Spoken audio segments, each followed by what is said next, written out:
प्यारे भक्तों, आप 28 दिन की सत्संग यात्रा में जुड़े हैं। दो बातें कल की बाकी है।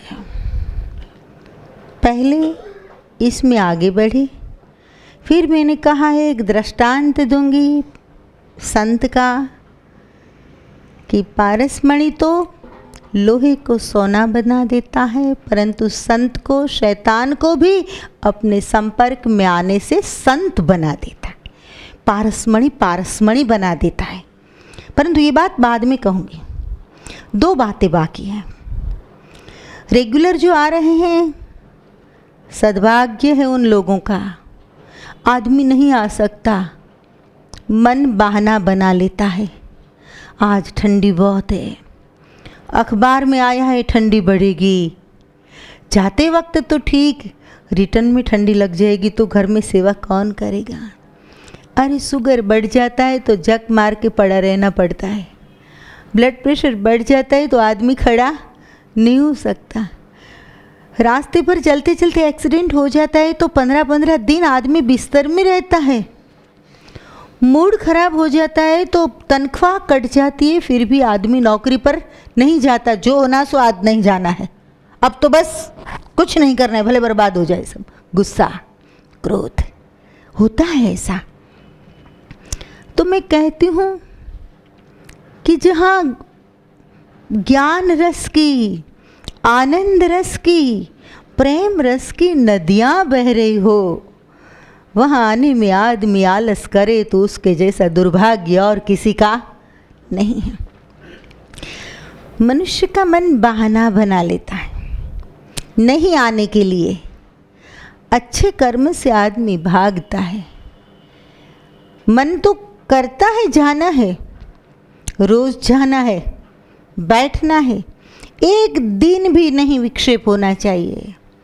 परंतु संकल्प बल मनुष्य का बहुत कमज़ोर है। मेरी ओर देखिए भाई, हाँ मेरी ओर, हाँ ऐसे देखो, आँख में आँख डालकर देखते हैं आदमी। ऐसे ऐसे क्यों करते हो? आपको नहीं लागू होता है? ये जनरल टॉक हो रही है, जनरल टॉक। जब संतों के सामने बैठे ना तो प्रत्यक्ष का लाभ लेना बेटा।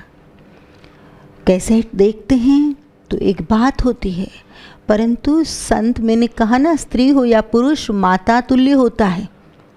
ऊर्जा देता है, नया जन्म देता है।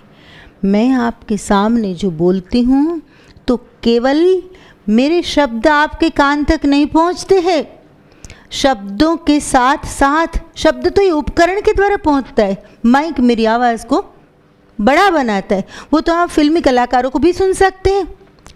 डीजे बजता है आज, नहीं देखते आप? डुम डुम डुम हर जगह। लेकिन ये उपकरण तो गौण है बेटा। मैं जब बोलती हूँ तब मेरे हृदय का भाव, समग्रता, आपके प्रति मेरा प्रेम, क्योंकि मदभक्त्या यत्र गायन्ति तत्र तिष्ठामि नारद। भगवान को पूछा आप कहाँ रहते हो? भगवान को पूछा भगवान आप रहते हो कहाँ? तब भगवान ने कहा नाहं वसामि वैकुंठे योगिनां हृदयेन च। कोई बोलता हो कि मैं वैकुंठ में रहता हूँ, कैलाश में रहता हूँ, गोलोक में रहता हूँ, सब गलत है। नाहं वसामि वैकुंठे, मैं वैकुंठ में नहीं हूँ। योगिनां हृदयेन च, दाढ़ी जटा बढ़ाकर या लंगोटी मारकर, भगवा पहनकर कोई कपाल भाती कर रहा हो या उलट पलट कर रहा हो, शीर्षासन कर रहा हो, तो ऐसे योगियों के हृदय में भी बोलो ना, नहीं हूँ। ना हम बसामि वैकुंठे योगिनां हृदयेन च। लेकिन मैं कहाँ रहता हूँ? मद्भक्त्या यत्र गायन्ति तत्र तिष्ठामि नारद। जहाँ मेरे भक्त प्रेम से मेरे गुणगान गाते हैं, वहाँ मैं तिष्ठामि, खड़ा रहता हूँ।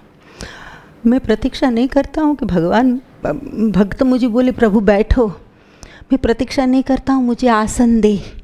मैं प्रतीक्षा नहीं करता हूँ मेरा सम्मान हो। तिष्ठामि, खड़े रह जाते भगवान।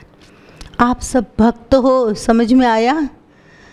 आप भले मौन बैठे हो, लेकिन मैं जब गाती हूँ चौपाई, छंद, दोहा, श्लोक, तब कल आया था ना, सत्संग से है ज्ञान, ज्ञान से ध्यान, ध्यान से शांति है। तब आप भी गाते थे मेरे साथ, शब्द भले आए ना आए, मालकांश राग का पता हो या न हो, आरोह अवरोह का, लेकिन आप भी गाते थे, आपका दिल गाता था। समझ में आया? तो गा गा शब्द तो बहुत बड़ा प्यारा है, बहुत बड़ा। और बाय द वे हंसने के लिए कह दूं कि वर्ल्ड में सबसे ज़्यादा गा गा कर कोई कमा रही है तो लेडी गागा है, फॉरेन की। ठीक है ना? लेडी गागा गा कर सबसे ज़्यादा कमा रही है। उसका गाना अलग है, हमारा गाना अलग है, उसकी कमाई अलग है, हमारी कमाई अलग है, लेकिन संगीत तो संगीत है, इसमें कोई शंका नहीं है। एनीवे, तो दोस्तों, मद्भक्त्या यत्र गायन्ति तत्र तिष्ठामि नारद। आप भक्त हैं, कोई साधारण लोग नहीं है। भक्त के लिए कोई बोर्ड लगाना ज़रूरी नहीं है कि मैं बड़ा भक्त हूँ, या कंठी माला त्रिपुंड लगा कर आए हो, बराबर बैठे हो तो ही भक्त। ना ना, भक्त तो भक्त होता है सीधा साधा, पहचानना मुश्किल हो जाता है। युग आज का अलग है। छोड़ो, मूल विषय की ओर आइए। भाइयों, माताओं, मुझे कहना है, कल की 2 बातें अधूरी रह गई है। फिर दृष्टांत दूंगी मैं, वो पारसमणि की बात जो कही थी, लेकिन मैं चाहूँगी आप रेगुलर रहे।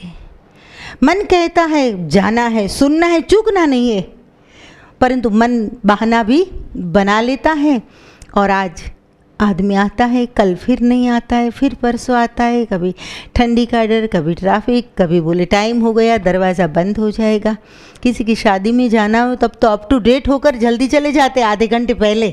हाँ, વરરાજા ની જેમ, અરે તને નથી પહોંચવાના, તારે લાઈનમાં જ ઊભું રહેવાનું છે, ઓલો આવે એની વાટ જોવાય છે, તો છાનો માનો બેન ઝાપટીને હાલતો था। बराबर ने?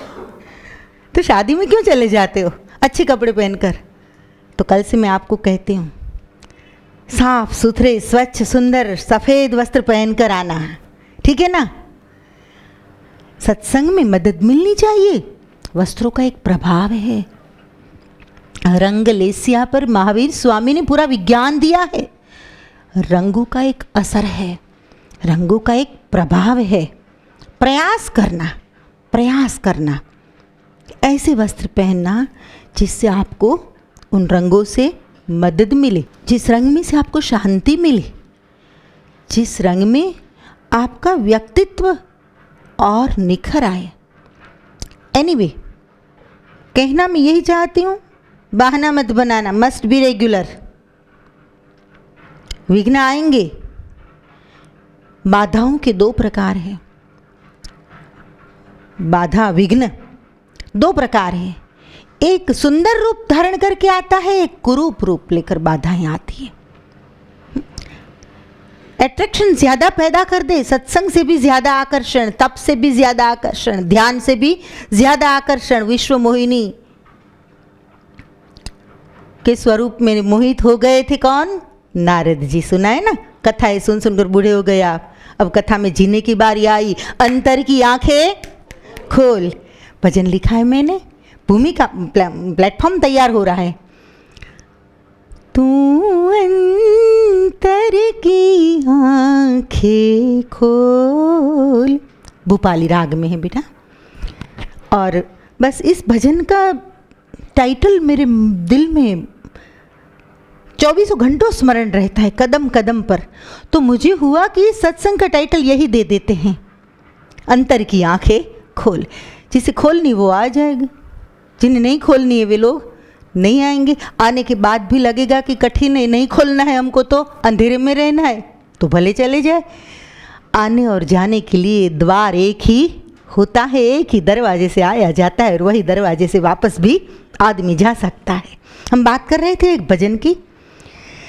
तू अंतर की आंखें खोल, मनवा मन की आंखें खोल, तू अंतर की आंखें खोल, मनवा मन की आंखें खोल। एक आपको गाना है, पेटी तबला जानबूझकर नहीं रखा है। पेटी वाले को बोलना ये राग बदलो, सुर बदलो, वो टें टें करता हुआ कोई कोई स्वर दे, कोई कोई स्वर दे। 1 घंटे में स्वर बदलेंगे, राग बदलेंगे, गाएंगे, नाचेंगे, क्या करेंगे? समझ में आया? मैंने कहा कुछ नहीं चाहिए, यहाँ तो रोम रोम में संगीत भरा है। आपको गाना है, एक पल भी ना दूर है तुझसे, एक पल भी ना, बहुत अच्छा, एक पल भी ना दूर है तुझसे,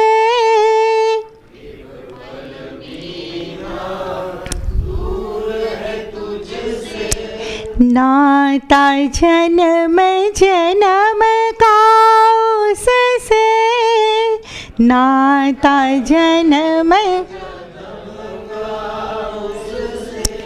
नाता जन्म जन्म का उससे,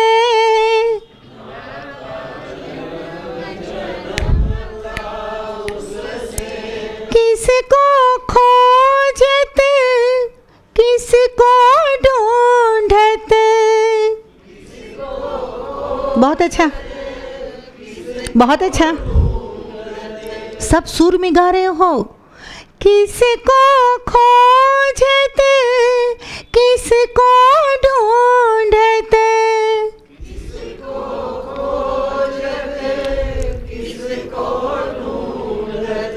सोच समझ कर बोल मनवा, सोच समझ कर मनवा, मन की आँखें खोल, तू अंतर की आँखें खोल, मनवा आँखें। कितना अच्छा गा रहे हैं, सब सुर में गया पूरा भजन। लग रहा है कहीं पेटी तबले की ज़रूरत हो तो बहुत अच्छा। आवाज़ के साथ अगर साज मिल गया तो बहुत अच्छा, परंतु सही संगीतकार साज का गुलाम नहीं होता। बेजू बावरा गाता था तब थोड़ा कोई पेटी वाले को ढूंढता था, पहले तो शुरू हो जाता था।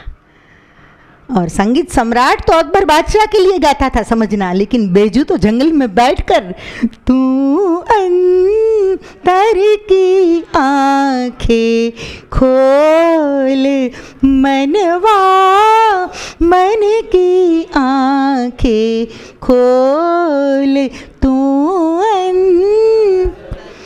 आँखें खोल, मन की आँखें खोल, बस अंतर की आँखें खोल। मुझे इसी विषय पर बोलना है। इधर से आओ, उधर से आओ, इधर से आओ।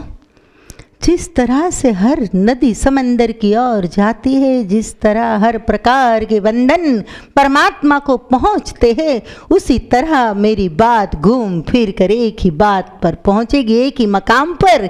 तू अंतर की आँखें खोल, मनवा मन की, बस मन की आँखें खोल। और इसलिए मैं नॉन स्टॉप बोल रही हूँ, एक श्वास से बोल रही हूँ। इतना भी आपको चलित होने का मौका न मिले, सांस भराती ना कभी तो छोड़ देती हूँ, नहीं लेती हूँ, लेकिन आपका चित्त अस्थिर न हो जाए और शब्द ब्रह्म के साथ जैसे वो चरखा काटते हैं ना, हाँ, चरखा काटते हैं, यहाँ जब बराबर घूमता है ना तब तार बराबर जाता है। पता होगा बूढ़े लोगों को, आजकल के लड़के लड़की हंस देंगे मेरी बात सुनकर। मैंने काटा है, गांधी बापू का तो स्वभाव हो गया था, मैंने तो योग क्या है ये समझने के लिए कांता है। यहाँ जो उल्टा सीधा जाएगा तो सूती की पूनी जो होती है ना, यहाँ से तार टूट जाएगा। तो आपका ये तार न टूटे इसलिए मुझे ये शब्द चक्र को कंटिन्यूअस करना पड़ता है। यहाँ से बिल्कुल समझ में आता है शैलेश्वर। यहाँ से जब ये चलता है चक्र बराबर, किसी भी संत हो लगातार वह अपनी ऊर्जा को चक्रान्वित करते हैं ताकि साधक का तार, श्रोता का तार, भक्त का तार टूटे नहीं और आप लीन हो जाओ। आज मुझे भी थोड़ा अच्छा लग रहा है, मुझे तो वैसे भी अच्छा लगता है अकेले में भी, क्योंकि मेरा स्वभाव हो गया है अब साहित्य संगीत कला के साथ जीना, यही मेरा जीवन है। शब्द ब्रह्म सरस्वती की मुझ पर कृपा है, नृत्य करती है मेरे रोम रोम में सरस्वती, इतनी कृपा है बेटा। परंतु जब आपको 1, 2, 5 साधक को मैं स्थिर होते हुए जब देखती हूँ सत्संग में कि अब स्थिर हो गए, जब बेटा मैच्योर होता है और माता को खुशी होती है, कल 3 प्रकार की मैच्योरिटी बताई, तो बेटा जब मैच्योर होता है और माँ को जिस तरह से खुशी होती है, वैसे ही भक्त जब आध्यात्मिक रूप से परिपक्व होता जाता है और स्थिरत्व आता जाता है, वैसे वैसे संत को भीतर से आनंद आता है कि ठीक है 2 दिन 3 दिन, लेकिन जो बीज बोया वह उग रहा है। और आप में उगता हुआ देखकर जैसे किसान को खुशी होती है ना, वैसे ही संत को खुशी होती है कि चलो कहीं तो उग रहा है। समय तो लगता है लेकिन उग रहा है, पुराना भस्म हो रहा है, मुझे दिखाई दे रहा है। आपकी धारणाएं, आपके आग्रह, आप जो सोच समझ कर आए हैं ये कुछ और होता है और यहाँ आकर बैठते हैं तब बात कुछ और होती है। तो पुराने को जला दे तब नया पैदा हो सकता है। बोलो, पुराने को जला दे तब नया पैदा हो सकता है। पुराना भस्म होता जाएगा ना, जो अननेसेसरी अनवांटेड जो कुछ भी है वो जैसे जैसे ख़त्म होता जाएगा, बाहर छूट कर आएगा ना, वैसे वैसे नए का जन्म होगा। और किसान तो खुद बोता है, खुद खाद पानी देता है, खुद मेहनत करता है और अंत में जो फल लगते हैं या जो कुछ भी आती है फसल, वो फसल खुद लेता है। लेकिन संत को फसल लेनी नहीं होती, ये फसल तो आपको ही लूटनी है, आपको ही भुगतनी है। वो फसल मुझे नहीं चाहिए। यहाँ सत्संग पूरा होने के बाद कोई आपको ये नहीं कहेगा कि अरे 501 का चंदा तो डाल कर जा, कम से कम लिखवा कर जा। कोई नहीं कहेगा आपको, चिंता मत करना। समझ में आया? कोई आपको यहाँ ये नहीं कहेगा कि लाइफ मेंबर तू कंपलसरी बन जा। कोई आपको ये नहीं कहेगा कि 8 दिन में 2 दिन सेवा के लिए आ जाओ। कोई आपको ये नहीं कहेगा कि पूर्णिमा भरने के लिए यहाँ आना, हर पूनम को गुरु के चरण में आना, बाकी उद्धार नहीं होगा। ऐसा मैं कोई बंधन आपको नहीं दूंगी। मैं आपको मुक्त करना चाहती हूँ हर बंधनों से, स्वयं से भी, खुद से भी।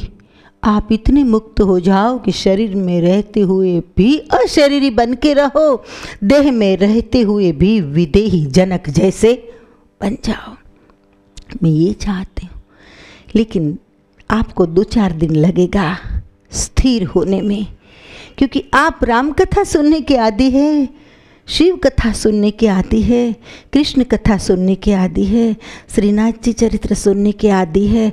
अंदर की आंखें खोलने की आदत नहीं है, इसलिए टाइम तो लगेगा, थोड़ा समय लगेगा।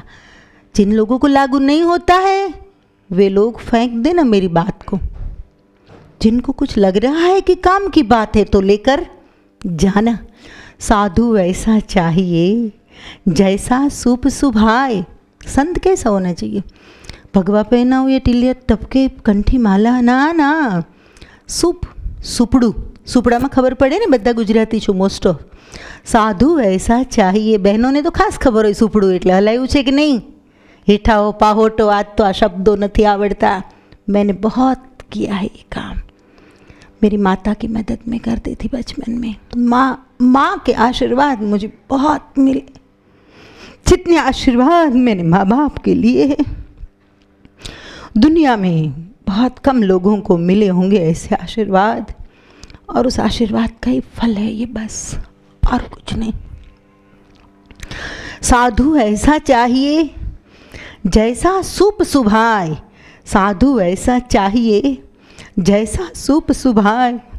सार सार को गही लिए थोथा दे उड़ाए. सार सार को गही लिए थोथा दे उड़ाए. संत कैसा होना चाहिए कि वो ऐसे, वो सूप का स्वभाव है, सार सार को गही लिए, और थोथा काम की चीज़ें नहीं होती है, उड़ जाती है.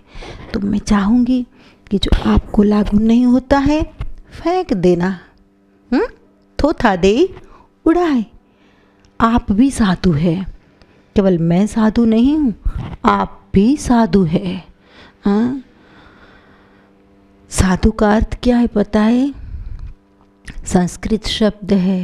साधु का अर्थ है सज्जन. सज्जन, साधु साधु ऐसा बोलते थे पहले सभा में. सुनाई दे रहा है बराबर?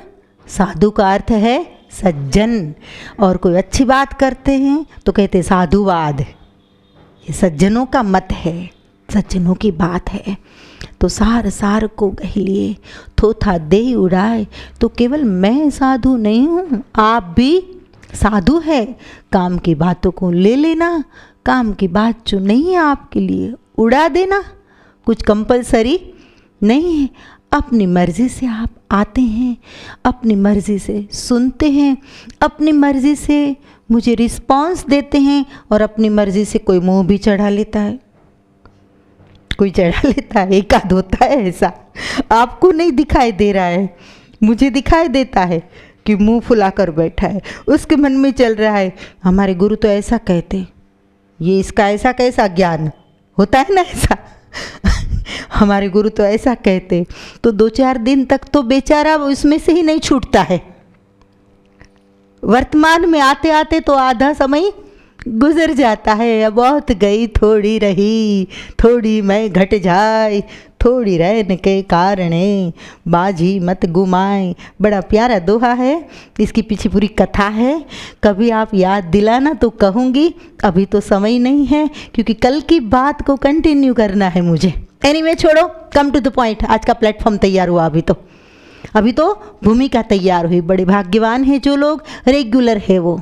और मैं आशीर्वाद देती हूँ कि आपका सत्संग अखंड रहे, आप रेगुलर रह पाओ इस सत्संग में. आपका मन बहाना ना बनाए, आपका मन आपको धोखा न दे, आपका मन आपको गुलाम न बनाए, बस गुलाम न बनाए.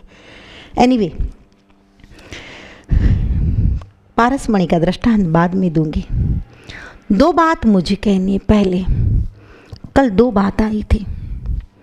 एक तो मैंने कहा था कि नारद जी भक्ति के पुत्रों को ज्ञान और वैराग्य को मृतप्राय देखते हैं. सुना होगा भागवत कथा में आपने. और भक्ति माता कहती है रोती हुई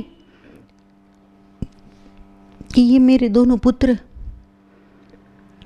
मैं चिल्ला चिल्ला कर जगा रही हूँ लेकिन जाग नहीं रहे, आप कुछ करो. नारद ने वेद मंत्र गाए, उसके कानों में मंत्र फूंके, बहुत प्रयास किए लेकिन नहीं उठे. ये एक प्रतीक है. कोई ज्ञान और वैराग्य नाम के पुरुष थे और बूढ़े हो गए थे और मृतप्राय हो गए थे, ऐसा नहीं है. ये एक प्रतीक है. हजारों साल से भारत में ये हो रहा है, केवल आज नहीं, हजारों साल से, कि माता जवान है और बच्चे बूढ़े. ऐसा भागवत में आता है. इतिहास कहता है कि भक्ति माता जवान है और ज्ञान और वैराग्य वृद्ध है. तो नारद बोले कि माता जवान और बेटे बूढ़े, ऐसा कभी देखा? भक्ति कहती है कलयुग का प्रभाव है। भक्ति तो जवान है, मंदिरों में भीड़ है, दान पुण्य में आदमी आगे है, सेवा भी आदमी कर लेता है, परंतु जहाँ ज्ञान और वैराग्य की बात आती है वहाँ बूढ़े हैं। समझ में आया? ज्ञान की बात जहाँ आती है, अंडरस्टैंडिंग की जहाँ बात आती है, मैच्योरिटी, स्पिरिचुअल मैच्योरिटी की जहाँ बात आती है, वहाँ क्या बोलता है, બહુ ઊંડું નહીં ઉતરવાનું, આપણે સેવા કરી દઈ બસ. હું કામ બીવજ પણ ફાટી હું કામ પડે છે? મજા આવી ને देशी भाषा. બહુ ઊંડું नहीं उतरवानों के, क्योंकि वहाँ जहाँ ज्ञान की बात आती है तो कबीर ने ये नहीं कि कहा कि ऊपर ऊपर तैर, जिन खोजा तिन पाइया गहरे पानी पैठ, गहरे पानी पैठ. गहराई में उतरता है जो वही पा सकता है. समझ में आया? साधारण मनुष्य की स्थिति क्या है कि भक्ति के मार्ग में, प्रेम के मार्ग में, सेवा के मार्ग में, मंदिर में, कथा में, माला में, जप में थोड़ा थोड़ा थोड़ा थोड़ा हर जगह चंचुपात कर लेता है. खाली चंचुपात. दो शब्द है, बड़े प्यारे शब्द हैं, सिंहावलोकन और विहंगावलोकन. बड़े प्यारे शब्द है, सिंहावलोकन और विहंगावलोकन. विहंग का अर्थ है पक्षी, विहंग का अर्थ है पक्षी. द्विज अर्थात पक्षी, विहंग का अर्थ पक्षी, पक्षी अर्थात पक्षी, पंछी का अर्थ है पक्षी. पक्षी के बहुत सारे पक्षी के लिए शब्द है, छोड़ो, पांडित्य में नहीं जाना है. एक विहंगावलोकन, उड़ती नज़र, सरसरी नज़र डाल दी तो उड़ता हुआ देखता है, तो आदमी विहंगावलोकन करता है. समझ में आया? इधर उधर पंख फड़फड़ा रहा है और थोड़ा थोड़ा देख लेता है हर जगह. फलाने बापू आए, चलो 2 दिन होकर आते. माता जी बोल रही है चलो 2 दिन जाएंगे. पूछने बापू आए, ढिन के बापू आए, પૂછડા એમ કે ને આપણી સૌરાષ્ટ્રમાં પૂછડો આવ્યો ઢીકડો આવ્યો કે કાઠિયાવાડની ભાષા. મૂળમાં હું કાઠિયાવાડી ને, એટલે અસલ ટોન તો આવી જવાનો. तो यह है वो है दो विहंगावलोकन, चंचुपात. गहराई में किसी को कहीं जाना नहीं है. दूसरा सिंहावलोकन. गए हो सासण गिर कभी? गिर में गए हो? सिंह कैसे देखता है? सिंहावलोकन. सिंह का अवलोकन साधारण नहीं होता. भक्तों, मैं कहती हूँ चंचुपात बंद करो, विहंगावलोकन बंद करो. पंछी की तरह संसार में उड़ते उड़ते थोड़ा बहुत देख लिया, ऊपर से शिखर देख लिया, ऊपर से ध्वजा देख ली, ऊपर से मंदिर देख लिया, ऐसे नहीं. गर्भगृह में पहुँचो. तू अंतर की आंखें खोल मनवा, मन की आंखें खोल. बस ये कहना है. सिंहावलोकन. आप सम्राट है, आप राजा है. सिंह राजा होता है जंगल का, आप स्वयं के राजा हो, गुलाम नहीं हो. गुलामी की आदत पड़ गई, ये बात अलग है. गुरु को चेलों की गुलामी, चेलों को गुरु की गुलामी, पति को पत्नी की गुलामी, पत्नी को पति की गुलामी, सेठों को नौकर की गुलामी, नौकरों को सेठों की गुलामी. कर्मयोग एक बात है, कर्तव्य दूसरी बात है और गुलामी तीसरी बात है. मैं ये नहीं कहती हूँ कि शिष्यों को मिटा दो, गुरुओं को मिटा दो. ना ना, गुरु और शिष्यों से तो ये परंपरा जिंदा है, परंतु गुलामी नहीं चाहिए. शैलेश्वर, गुलामी नहीं चाहिए. सम्राट बने रहो, अपनी चेतना के राजा बने रहो. और ये कब होगा?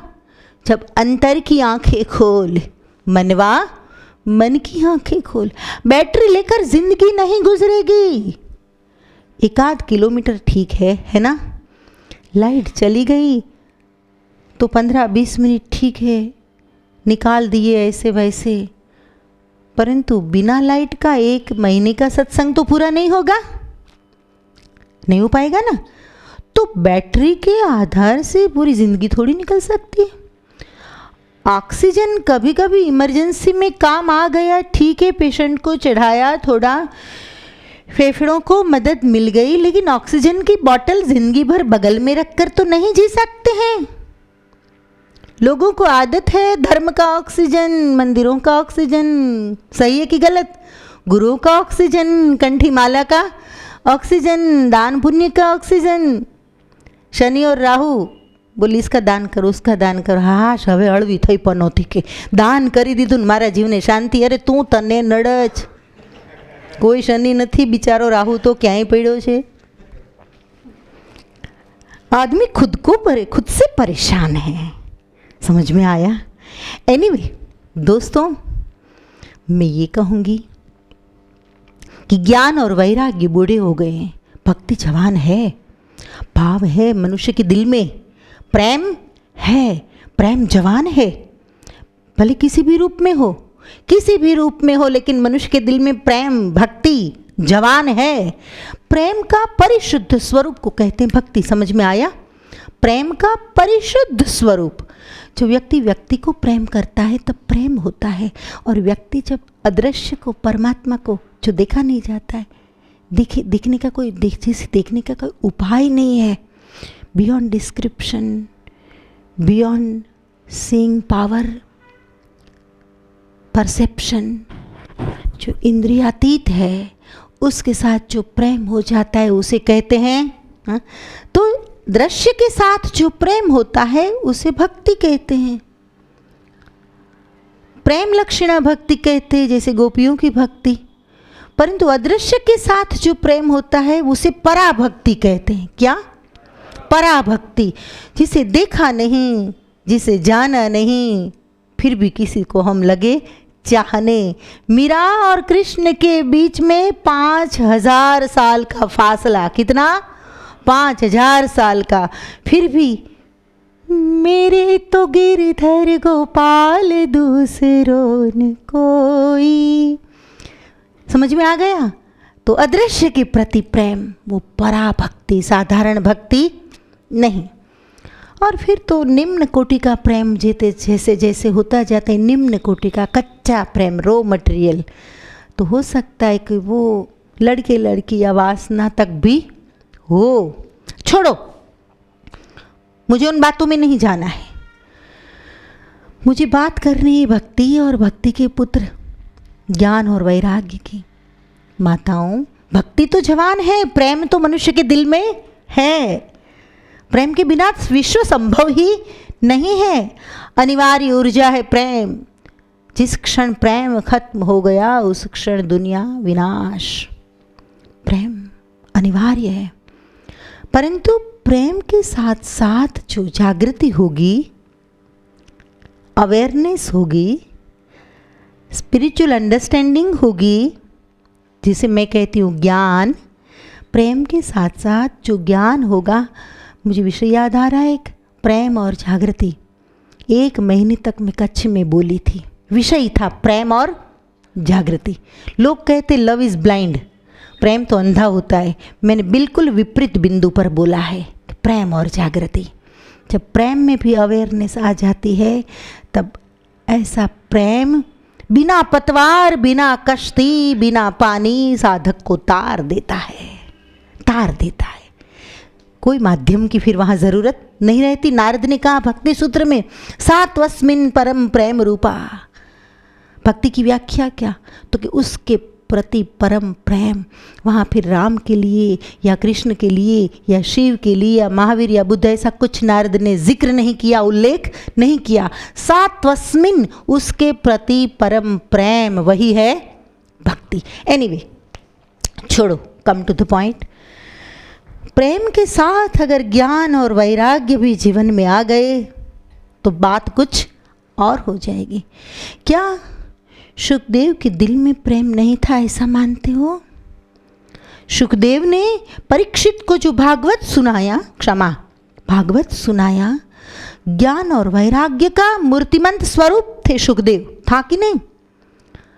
परंतु क्या ऐसा कहेंगे कि उसके दिल में प्रेम नहीं था? अरे उसका प्रेम तो इतना सर्वव्यापी बन गया था कि जहाँ सुखदेव जाए वहाँ प्रेम की धाराएं बहने लगे।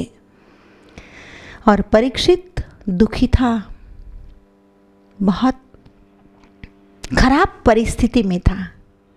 जवान था, साम्राज्य था, सौंदर्यवान था, पांडवों का वंशज था, धर्मवान था, अधार्मिक नहीं था। गलती हो गई ये बात अलग है, शाप लग गए बात अलग है, एक्सेप्शन था। बहुत अच्छा था परीक्षित। और जब संत को लगता है कि वह पात्र है, पात्रता तो है, परंतु और लोगों से इस पात्र को ज़्यादा प्रेम की, ज़्यादा ऊर्जा की ज़रूरत है, तब साधु संत व्यक्तिगत रूप से विशेष ऊर्जापात करते हैं। शैलेश्वर व्यक्तिगत रूप से संत को लगना चाहिए कि इसको ज़रूरत है, आपके अनुसार नहीं कि मैं पात्र हूँ माता जी, बस मेरे आपके चरणों में रख लीजिए। अपने आप लोग व्याख्या बना लेते हैं कि बस अब तो हमें तो माता जी તમારા ચરણમાં જરે તું ઠોઠું થઈ ગયો, ઠોઠા જેવો થઈ ગયો, હવે મારે પાણી પાવું પડે એમ છે, નવ તારે મારા ચરણમાં આવવું છે।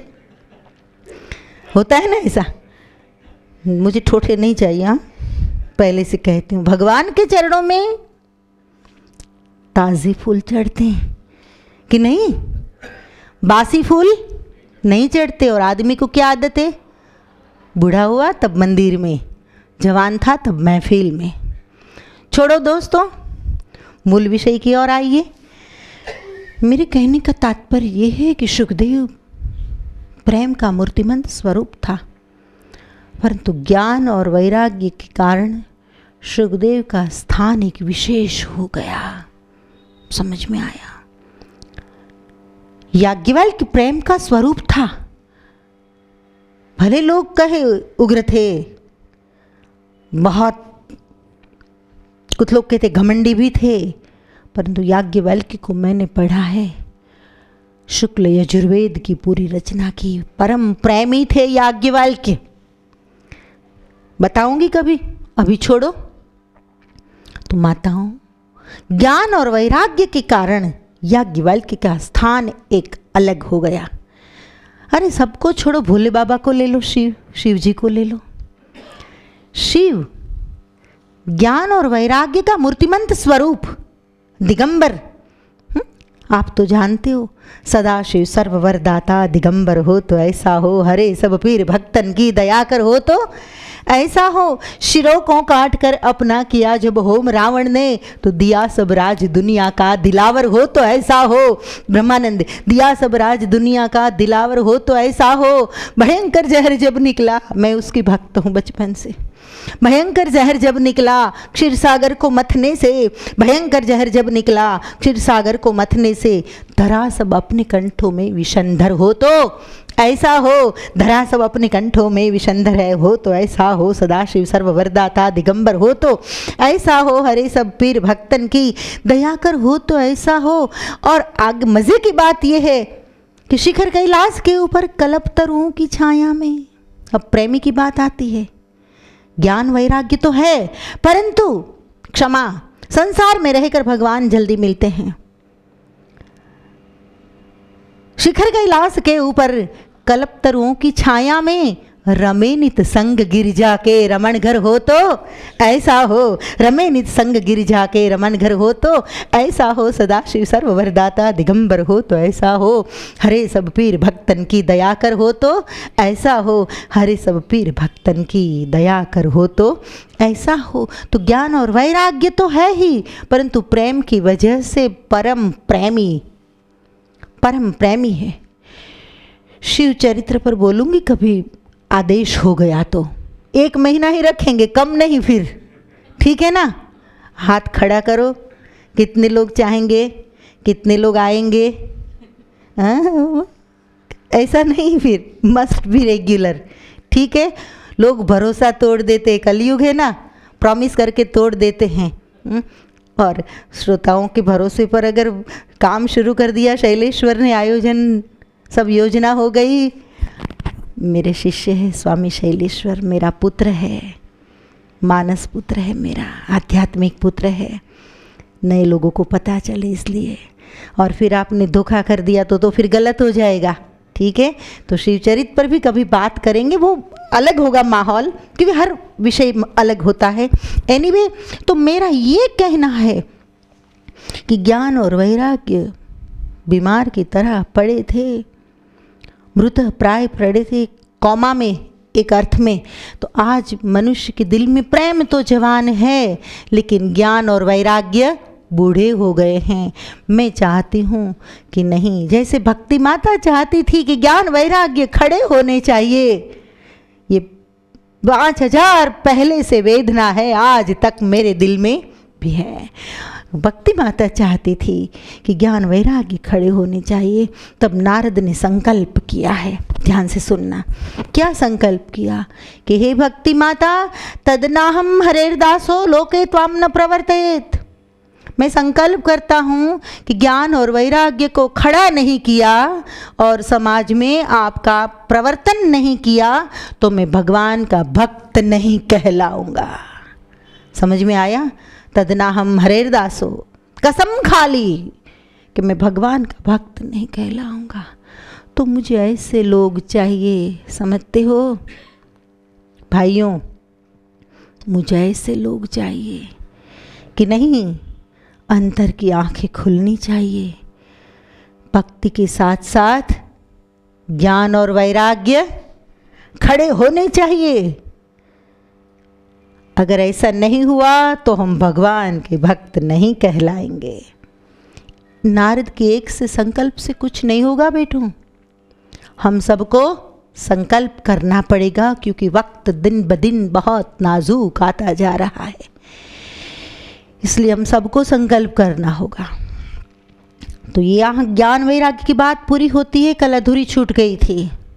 और एक बात में से फिर अनेक बात आती है जो संलग्न होती है, रिलेटेड जो बातें हैं, ये जब तक स्पष्ट नहीं करती हूँ तब तक मुझे संतोष नहीं होता, इसलिए मुझे करना पड़ता है।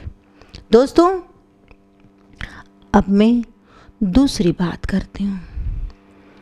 शौनक और सुत पुराणी की बात आई थी, वह भी थोड़ी अधूरी छूटी थी, परंतु कल वक्त नहीं था मेरे पास।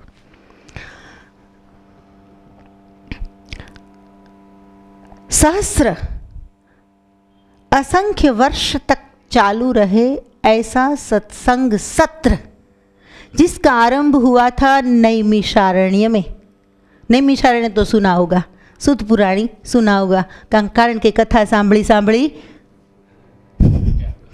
ફૂટ્યા કાન અને તોય ન આવ્યું બ્રહ્મ જ્ઞાન। એક મૂર્ખને એવી ટેવ, પથ્થર એટલા, तुलसी देखी, नदी देखी, करे स्नान। समझ में आ गया ना? इसलिए बूढ़े हो गए। कथा तो बहुत सुनी, कथाकार भी बूढ़े हो गए, सुनने वाले भी बूढ़े हो गए। बुरा तो नहीं लग रहा है? ठीक है। આપણે કહેવત છે ને, કડવા ઓસડ તો માપ આए, तो जगाने की बात है। ये चुभ जानी चाहिए, बात चुभ जानी चाहिए। और मुझसे तो सब ज्ञान, ये देखो मैं आधा बोलती हूँ, पीछे आधा बोलती हूँ। अखा की वाणी सबको भीतर उतर गई है। अखा एक बड़ा क्रांतिकारी संत, जैसे कबीर का स्थान है पूरे भारत में, वैसे हमारे गुजरात और सौराष्ट्र में अखा भगत का स्थान है। एनीवे, मूल विषय की ओर हम जा रहे हैं।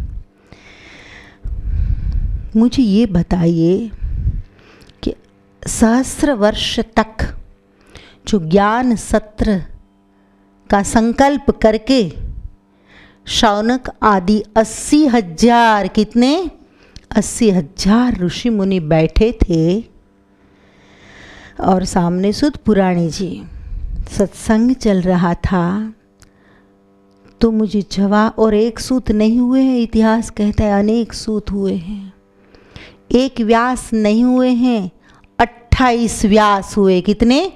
28 व्यास। कभी बताऊंगी नाम लेकर, अभी समय नहीं है। अभी तो कुछ सुना ही नहीं आपने बेटा, कुछ सुना नहीं। मैंने कहा ना, अभी तो मैं एबीसी में हूँ अभी तो। Thumbs up. ओके। ये आपकी उदारता है, खेल दिली है बेटा। एक बुजुर्ग आदमी ऐसा बोले कि हम तो ये सरलता है। और सादगी और सरलता के मंत्र को जपते रहो। ये सरलता है ना, तो ऐसी सरलता से संत की प्रसन्नता प्राप्त होती है और हम और खिल उठते हैं कि नहीं, सुपात्र है, इसे देना चाहिए। और जो अपने ज्ञान का घमंड लेकर बैठा हो ना, मन में आता है कि चला जाए तो अच्छा। बस सच बता रही हूँ, कभी कभी होता है कि ये निकल जाए तो अच्छा। आ तो गया है, ना तो बोल नहीं सकते। सर्वात्मने नमः मंत्र ही हमारा ऐसा है, उसको भी प्रणाम। क्योंकि हमारी सीता माता तो रावण आ जाता है भिक्षा लेने को, तो भी परंपरा को निभाने के लिए, भले अपना अपहरण हो जाए फिर भी भिक्षा देने के लिए आती है। तो ये हमारी परंपरा है। तो यहाँ सत्संग लेने के लिए कोई भी आ जाए, हम ना तो नहीं कहते हैं, परंतु कभी कभी ऐसा होता है कि चला जाए तो अच्छा। लेकिन आपका ग्रुप जो है ना, बड़ा पॉजिटिव हो गया, एक माहौल, ये प्रभाव, ये कृपा, आपके माता पिता के संस्कार, और हाज़िरी हो जाती है ना, कभी हाज़िरी हो जाती है सत्संग में। किसकी हाज़िरी ये नहीं पता है, बस हाज़िरी हो जाती है। एनीवे, तो मुझे एक बात का जवाब दो। 80,000 ऋषि मुनि जहाँ बैठे थे, बरसों तक सत्संग चलाना है ऐसा संकल्प करके बैठे थे, तो उनमें से कोई बीमार नहीं पड़ा होगा? किसी की मृत्यु नहीं हुई होगी? हुई होगी ना? 80,000 मृत्यु भी हुई होगी। चेत गया होगा, कोई समा गया होगा, देह छोड़ दिया होगा सत्संग सुनते सुनते। सही है कि गलत? लेकिन सत्संग सत्र अधूरा नहीं छूटा। जब तक सुत पुराणी जी विदा नहीं लेते थे, तब तक सत्संग नहीं छोड़ा किसी ने। देह भले छूटा हो, बीमार पड़ा हो, लेकिन इतिहास ने उसका जिक्र नहीं किया, सत्संग का उल्लेख हुआ। शैलेश्वर, मैं तुझे कहती हूँ बेटा, अगर इस सत्र के दौरान मेरा शरीर भी छूट जाए ना बेटा, यहाँ बैठकर बोलना, जिग्नेश बोलना, ब्राह्मण का बच्चा है तो। सत्र अधूरा नहीं रहना चाहिए। और जब एक संत ऐसा संकल्प करता है, तो श्रोता कैसा होना चाहिए? आप दिल में सोच लेना, अगर दिल है तो सोच लेना। संकल्पवान पुरुषों की जरूरत है मुझे। समझ में आया कि नहीं? जो सत्य के लिए कुर्बान हो, सत्य बोल सके, सत्य सुन सके, सत्य को पचा सके और सत्य में जी सके, ऐसे लोगों की आवश्यकता है। 10-10 रुपये डालने वाले भीड़ की मुझे ज़रूरत नहीं है। 2 रोटी शाम, 2 रोटी सुबह खाते हैं, भगवान ने 4 रोटी दी है बेटा। 2 ही गुरु शिष्य हैं। लंबी लंगार लगानी भी नहीं है चेलो चपोटों की। नारी मुई घर संपत्ति नाठी मुंड मुडाए भय सन्यासी, खाने के लिए घर में कुछ न हो और चलो भगवे पहन लो, बाबा बन जाएंगे, बापू कहेंगे, लोग दक्षिणा धरेंगे। ऐसे लोगों की भीड़ धरती का भार है, मैं ऐसा समझती हूँ। मुझे ऐसे सन्यासी चाहिए कि जिसमें एक इंजीनियर, एक डॉक्टर, एक आर्किटेक्ट, एरोनॉटिक इंजीनियर, एक पायलट, एक सैनिक बनने की क्षमता हो, और हर प्रकार की क्षमता होने के बाद भी एक समझ के साथ अंतर की आंखें खुल जाए और भगवा भेख धारण कर ले। ऐसे शिष्यों को मैं चाहती हूँ। बाकी अकेला जीना मंजूर है। क्या रखा है शरीर में? ज़्यादा से ज़्यादा देह गिर जाएगा तो कोई जलाने वाला नहीं होगा, इतना ही ना। और क्या, इससे ज़्यादा कुछ नहीं। भीड़ को करनी क्या है? धरती का भार नहीं बढ़ाना है धर्म के और संप्रदाय के नाम पर। और आपको भी मैं कहती हूँ, आपके बेटों को घर जाकर कहना, हम कहाँ जाकर बैठते हैं, हम किसे सुनते हैं, कहाँ से ऊर्जा लेकर आते हैं। घर में पत्नी हो तो पत्नी को कहना, भाई हो तो भाई को कहना, कम से कम मैसेंजर का काम तो करो, मेरे मैसेज तो पहुँचाना समाज तक, इतना तो कर पाएंगे ना। आप मेरी तरह बोल नहीं पाएंगे, मेरी तरह जगह नहीं पाएंगे, मेरे जितने निर्भय नहीं हो पाएंगे। शायद आप भगवा पहनकर अलहेक नहीं जगा सकेंगे, परंतु मेरा संदेश तो घर तक पहुंचा सकते हैं कि इतना भी नहीं कर सकते? इतना करना। तो मैं कल क्या कह रही थी कि असंख्य साल का जो सत्संग सत्र चला था और 80,000 ऋषि मुनि बैठे थे, तो बीमार हुए होंगे, मृत्यु भी हुई होंगी, परंतु एक बार इतिहास ने नहीं लिखा कि सत्र अधूरा छूटा। तो मेरा ऐलान है, कुछ भी हो जाए, सत्र अधूरा नहीं छूटेगा। मेरा संकल्प तो ऐसा है, आपका संकल्प कैसा है आप जानो। मैं आपको कह सकती हूँ, मैं आपको जगा सकती हूँ, मैं आपको थोड़ी चोट भी पहुँचा सकती हूँ, कुछ शब्द चुभ जाए जगाने के लिए, लेकिन कंपल्शन नहीं है। कंपल्सरी कुछ भी नहीं कर सकती हूँ। और विश्व का कोई भी धर्म कंपल्सरी करने से अधर्म पैदा करता है। कोई भी धर्म में नारी को मत छूना तो मन नारी की ओर ही जाता है। सही है कि गलत? लहसुन प्याज मत खाना, लारी भाड़ी નથી, એકલા પડ્યા નથી, બનાવો ડુંગળી બુંગળી નાખીને ઠંડી છે, લસણ વસણ ફૂલ નાખજે। આ ચૂક ખોટું? हाँ, को बुरा तो लगेगा, क्षमा करना, परंतु ये वास्तविकता है ना। कोई भी धर्म जब कंपल्शन होता है, थोपा हुआ, ठोकी बेसाड़ेलू, तब वहाँ धर्म पैदा होता है। मुझे आपके लिए कुछ भी कंपल्सरी नहीं करना है। मैं इतना ही कहूँगी, तू अंतर की आँखें खोल, मनवा मन की आँखें खोल। और अंतिम दृष्टांत पारसमणि की बात। अब ज़्यादा प्रतीक्षा नहीं कराऊंगी, बाकी कल पर जाएगा। इतना काफ़ी है। इंतज़ार जब हद तक होता है तब मज़ा होती है, फिर पीड़ा बन जाता है। तो पीड़ा बन जाए तब तक इंतज़ार नहीं, इंतज़ार का मिठास जब तक रहे तब तक इंतज़ार। एनीवे दोस्तों, बड़ी प्यारी बात है। नामदेव का नाम सुना होगा, महाराष्ट्र में हो गए, सिद्ध समर्थ संत थे, संसारी थे, छोटे छोटे बच्चे थे। मैंने जो सुना है, घर में गरीबी बहुत थी।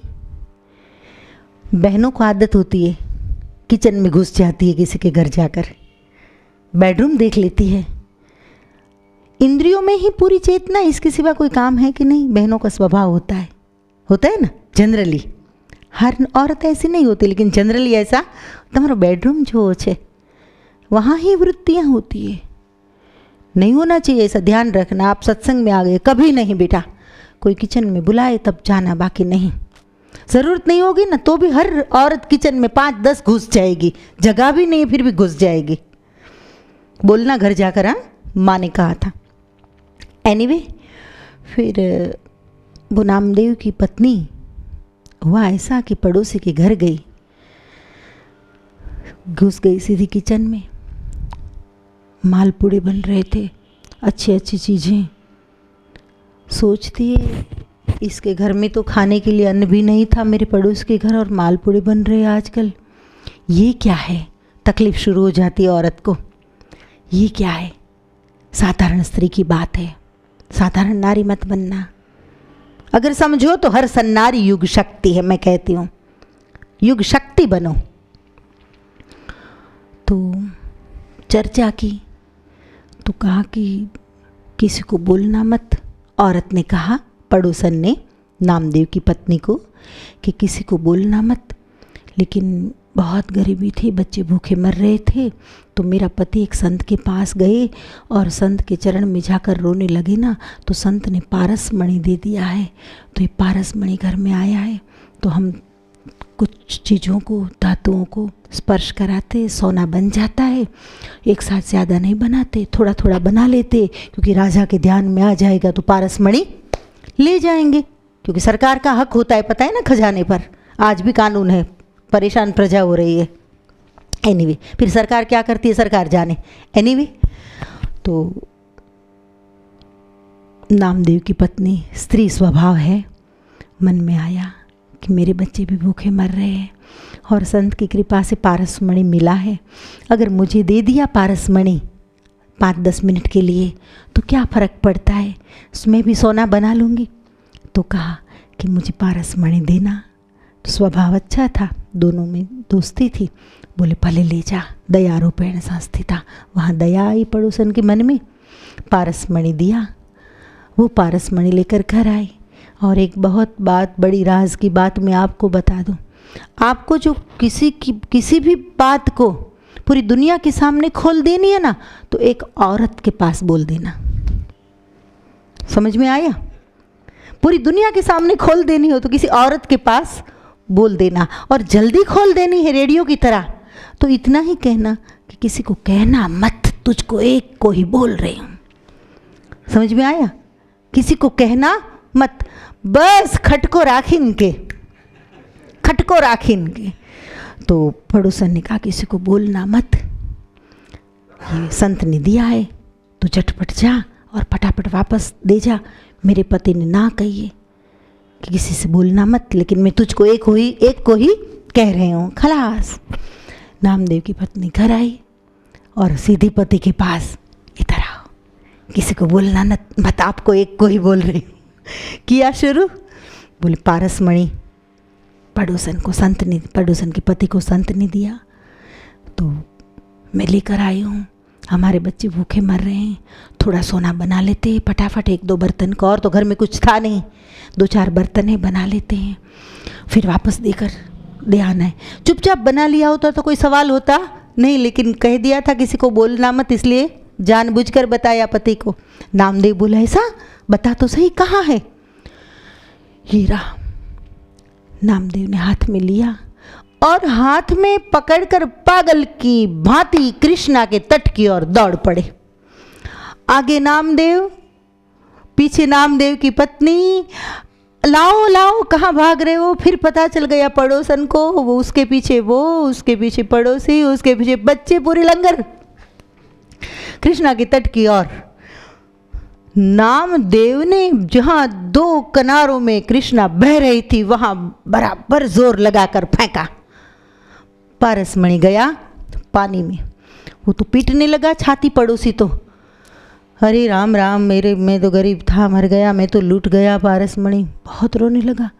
बोले अब तो मैं आत्महत्या कर लूँगा। आपको इतनी ईर्ष्या आई कि आप सोना तो नहीं बना पाए, आप तो सुखी नहीं हो पाए, लेकिन मेरे मुंह की रोटी छीन ली। अब मैं आत्महत्या कर लूँ। वो बेचारा नामदेव को कैसे समझ पाए, कहाँ नामदेव और कहाँ वो साधारण आदमी। बोले मैं आत्महत्या कर लूँ। नामदेव को ये तो ब्रह्महत्या का पाप लगेगा, ब्राह्मण है और आत्महत्या कर लेगा, और पैसों के लिए आदमी आत्महत्या कर लेता है, ये तो करते हैं लोग, ये तो गलत बात है। नामदेव ने कहा अब चुप हो, मैं ला कर देता हूँ तेरा पारसमणि वापस। अरे आप पागल हो गए? जहाँ कृष्णा भरपूर बह रही है उसके मध्य में बीच में आपने पारसमणि डाला और कहते हैं आपके ला कर दूंगा, मिलेगा इतनी बड़ी नदी के तटपट में? मैं ला कर देता हूँ, शांत हो जा। नामदेव गए। ये संत क्या होता है मुझे ये बताना है, और ऐसे संत का समागम क्या है ये बताना है, फिर कल से आगे बढ़ेगी हमारी यात्रा। नामदेव जी तो कृष्णा के तट पर गए, फिर से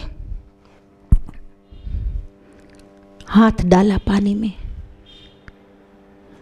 पागल हो गए आप? आपने तो कहाँ डाला है, और आप यहाँ से लेकर मुझे मूर्ख बना रहे हैं कि ऐसा होता है कभी? नामदेव बोले चल 2 कदम आगे जाता हूँ। धोती लपेटी, 5-6 कदम गए पानी में, अंजलि भरकर खोबो भरेन कृष्णना पत्थरों हाथ में लीधा, बाहर निकले। सब एक से एक समान, सब सरीखे, और कहा पड़ोसी को, ले भाई तेरा पारसमणि हो वो पहचान कर ले और सब वापस डाल रहा हूं। पड़ोसी ने देखा, पांव चक्का सा रह गया। जो था ना पारसमणि संत का दिया हुआ, सेम, सब सेम, समान। मैं क्या देख रहा हूँ? ले ले भाई, मेरे पास समय नहीं है, मुझे संध्या वंदन का समय हो गया, भजन में बैठने का। तेरा है सो ले ले, फिर मैं फेंक रहा हूँ दूसरा। पड़ोसी ने पैर पकड़ लिया। मैंने आपको पहचाना नहीं था। मेरी समझ में आज आ गया कि संत किसे कहते हैं। जिसके स्पर्श से पत्थर पारसमणि बन जाए उसे कहते हैं संत। मुझे क्षमा कर दीजिए और ये इल्म मुझे बताइए, ये इल्म मुझे बताइए। बोले ये इल्म तो मैं नहीं बता सकता, इसके लिए तो हरि भजन करना पड़ता है। इसके लिए तो तू अंतर की आँखें खोल, मनवा मन की आँखें। प्यारे भक्तों, जिसके स्पर्श से पत्थर पारसमणि बन जाए उसे कहते हैं संत। और ऐसे संतों के सानिध्य में बैठकर जो कुछ प्राप्त होता है वह है सत्संग और ज्ञान, इल्म। कल बात करेंगे आगे। आज विराम देती हूँ मेरी वाणी को।